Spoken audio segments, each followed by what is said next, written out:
Hello, my name is Tanya. In this tutorial, we'll submit a spend authorization for an upcoming trip. Then we'll create a report and attach an approved authorization to an expense. Let's start on the Travel and Expenses work area. Here we see info tiles, which represent transactions and expenses. Today we'll work with the Authorizations info tile. From the Actions menu, let's select the Request Authorization option. A spend authorization is a request for anticipated expenses. We'll enter the purpose of the upcoming trip and complete the mandatory fields.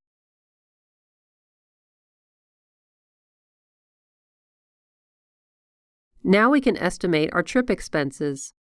On the Estimate Expense page, let's select the travel template and complete the estimated airfare expense. The currency that you select can be your functional currency or the currency of the destination country. For expenses that are tracked by project, you can also associate project-related information with the estimated expense. Now let's complete the estimated expense for meals. Our final estimated expense is for hotel accommodations. The completed spend authorization has an authorization number, estimated expenses, and an estimated total. The spend authorization looks complete, so we're ready to submit it to our manager. Now we'll switch roles from employee to manager. I'll click the bell to view notifications that require action by the manager. Look, here's the approval request. We can see the total amount requested, the employee who requested approval, the spend authorization number and submission date, the purpose of the spend authorization, the date, range, and location of the anticipated expenses, and the estimated expenses. Since everything looks in order, let's approve it. The approver can optionally enter comments. So now we'll sign out as the manager and sign back in as the employee.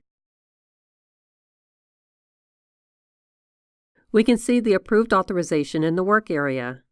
You'll also receive a notification from your manager saying that the notification was approved. Since you're back from your trip, let's create an expense report. To create the report, let's enter the purpose. When we save the report, it's assigned a number. Let's add expense items to the report. First, we'll create the airfare expense item. Now let's search for the estimated airfare expense so we can attach it to our actual airfare expense. Second, we'll create the meals expense item. Now let's search for the estimated meal expense so we can attach it to the actual meal expense. The final expense item to create is for the hotel. Since the hotel expense type is itemized, we need to complete the mandatory fields in the itemization section. Let's search for the estimated hotel expense so we can attach it to our actual hotel expense. Before submitting the report, we must acknowledge that we've read and accepted the company's travel and expense policies. It's ready for approval. Oh look, required receipts are missing from the expense report. We can attach them now or come back later. Thanks for watching. Enjoy your next trip.